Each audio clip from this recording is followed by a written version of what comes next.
this week's edition of the Blame Game. Last weekend ended with a massive three-way tie in third. Team Liquid went 1-1 again somehow, and FlyQuest dropped out of the top 5. So we have two topics to dive into this episode. You might think they're about those teams. Wrong. We're talking about the yellow teams who swap their jungler around. You know, we got to spread the blame game around, not just focus on the top teams. If you're watching this, that means you better do your part. Like this video, don't close out, and watch content about not just the top teams. Golden Guardians solo laners picked up a lot of heat this weekend in their 0-2, with the fans saying the team struggles had little to do with their jungler swap or even with Pride Stalker initially. Now, Licorice got a little bit more attention, so I'm going to focus on him in this episode and see if the struggles are really his fault or just a bad scoreline. I can somewhat understand where some of the criticism is coming from in game 1. Licorice took the Gnar into the blind Yone, and because it's Dokla, you can basically assume that that's going to be going top lane. He takes a bad trade early on, which cedes pressure over to CLG, who then stack a wave and zone Licorice from the turret. However, I want to call attention to how this spillover occurred. This is a nice timing window here by Contracts, who's just ahead of River's ward, meaning there's not enough time for Blaze Olive, who is forced to flash out. Palafox can then roam freely out of mid, and River can't really head back top to cover the dive, as there's no camps up for him to do. Even if Licorice didn't take this bad trade, Yone should probably still be able to get this wave set up somewhat, and the 3v1 dive is unstoppable against Poppy. There was going to be a sacked wave here no matter what after losing this mid control. Here's another one of those situations where the comms really decides who's the one to blame for it, but at some point Licorice decides to try and walk back underneath his turret. Maybe a Blaze Olive said something about being able to reset and cover with the TP, but either way, Licorice dies before the TP completes, resulting in the worst of both worlds. They are neither able to protect the Gnar, allowing him to walk back into the turret, nor do they exploit Palafox being out of lane for such a long period of time by just keeping Olive mid and shoving the waves in over and over until LeBlanc resets. This is then compounded by making Licorice go mid while Olive eats the top wave, leaving his Gnar mid against LeBlanc in a wave crashing. Licorice is finally forced back to base into TP top, but he's now so far behind the Yone, he has almost no way to catch up. CLG tried to repeat gank him not long after, but thankfully River is there to cover. Following this, Dokla has a really nice fake recall bait after shoving in, and Poppy hangs around until Licorice has tried to shove the wave out, and they gang up to kill him. This is just a really nice setup by Dokla. Through the first 7 minutes of the game, Licorice has not played well, but he's also kind of gotten fucked over by his team in the game circumstances. This has given extended laning time for the Lucian Nami lane to try and punish the Sivir Yuumi, and they've done a good job opening up a lead. We saw time and time again this weekend that losing on the top side is actually pretty insignificant if that investment is coming at the cost of their own team's bot lane, which in this case it kind of is. This investment in the top lane by CLG by keeping Contracts around means that there's a timing window for Golden Guardians who try and exploit into the bot lane. A Blaze Olive decides early on that the dive won't work since CLG seems to be playing respectfully and turns around to head back to mid early. And even though Luger doesn't know that this is happening, he steps back under the turret. If a Blaze Olive had just stuck around and waited a couple extra seconds, they could have made this kill work, though I can understand wanting to get back to mid with Poppy resetting and arriving soon. This does split Golden Guardians' call, however, between resetting and diving, and they horribly flub this play, with Palafox absolutely snapping their ankles and being able to largely ignore the Seraphine. This is one of those situations where I'm more upset about this play failing with the people who had the resources in the game than a lot of the stuff that's happened topside so far. Again, not to say that Licorice is doing well as he gives up one more solo kill, but after going 0-3-0, he stabilizes from there and only actually dies one more time over the course of the game in a super late game team fight. Golden Guardians make some good plays to put the game into a playable position and almost make their way back in the game from Stixay, but then he is also the one who actually commits the most egregious play in the mid game, dashing in and dying. Licorice's second game versus TSM starts way better for him with no deaths in the first 10 minutes.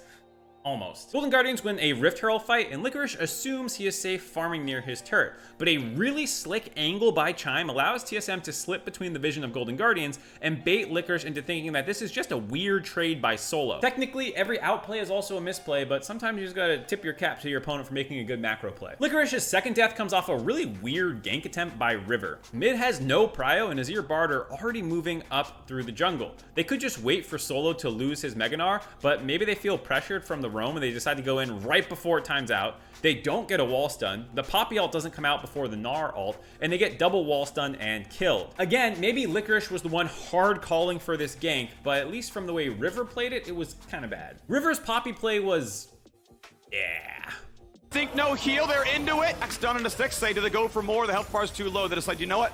cut the wave down. Oh, okay. Stixxay takes the aggro, 2 shots, walks away. That one out. Here comes the attempted trade, pushing in. It looked like Contract shit on them with Poppy the day before, and they decided to first time at this game. After these 2 deaths, Licorice, again, mostly stabilizes. He does make one big mistake in the mid game, getting picked in a rotation to cover mid lane. But I don't really see him or the solo laners for Golden Guardians being anchors weighing the entire team down or something like that. I won't tell you that Licorice is playing particularly well, because he's not. But these mistakes are the kinds that a lot of players make, and you just don't always see it be exploited. On good teams, these situations just kind of get swept under the rug by having other good winning situations occurring on the map, or even in the mid to late game, that people kind of forget them.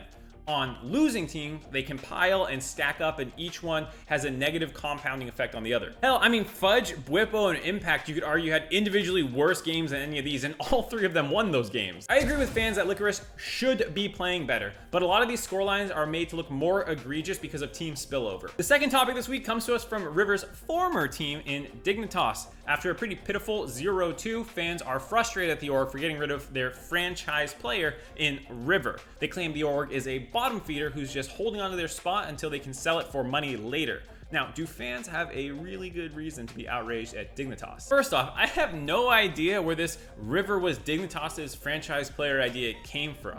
He might be skilled enough to fit that category, but did anyone ever think he was really the face of the organization?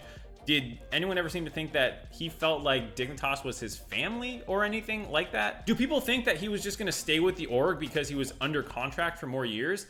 May I introduce you to Sword Art, the $6 million 2-year deal which ended after 1 for some reason. Deals frequently end earlier when they are not working out for the parties, and so I sincerely doubt that River would have stuck around for another year on Dignitas unless secretly he loved them and we just didn't know. Maybe I'm wrong here, but let's just run with my line of logic for a second here. Let's say your star player is Audi no matter what at the end of the year.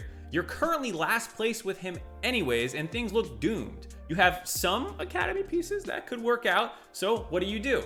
If your answer is, do nothing, let it ride, baby, then congratulations. I hope you never end up being the GM of a sports team. I say cash out, sell him off to another team for some short-term gains, get him off your books, and start preparing for next year. I mean, who really gives a shit if you limp into playoffs at 8th and then get 0-3 to knocked out? It's not like people are gonna applaud you for that one either. I much prefer this approach. Listen, someone is always 10th place by necessity, and it's not like it's always Dignitas. They were 5th and 6th in splits last year. Now, yes, they did drop off over the course of the year, and they made some questionable roster moves, and I don't think that this is the perfect organization. But the budget disparity in the league is no joke, and the teams that spend more obviously often win more. And if you're in one of the lower budget teams, you're aiming for 5th and trying to punch up and hopefully break in, but realistically only one team is going to do that a year. For me, I'd rather just applaud the teams like FlyQuest and CLG who are able to punch above their weight class, so to speak, in spending, and not just shit on everyone else who's unable to do that for that year. People like to flame franchising for this development in the bottom tier of the LCS, but am I the only one who remembers the constant churn of orgs that were coming in and out of the league? Almost all of those orgs burned out, and any talent on them that was legitimate got siphoned up to the top teams anyways. The NA League ecosystem has always had these feeder teams, for the lack of a better word, that were prey to the bigger orgs with bigger budgets. The only benefit before was that those orgs were forced into the monkey knife fight that is relegations, which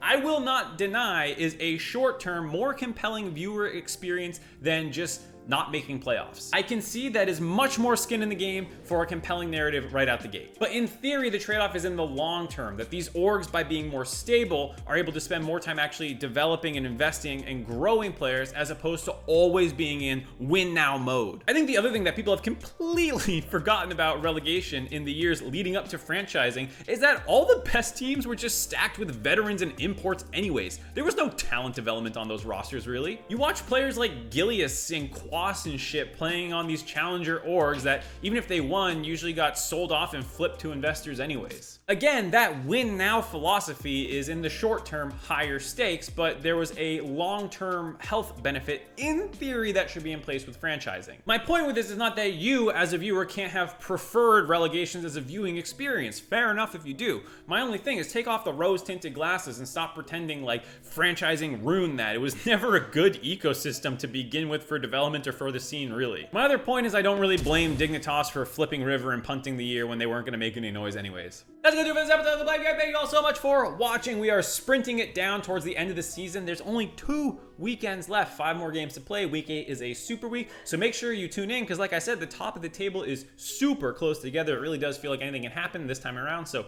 make sure you tune in this weekend. Hello. I'm out front of the LCS. I'm sitting down because it's a hot day in Los Angeles, and I need to keep cool.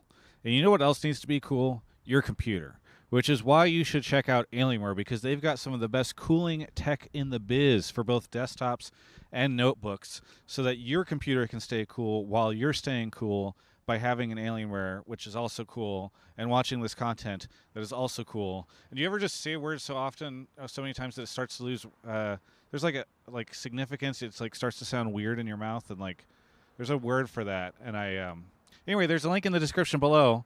Check it out.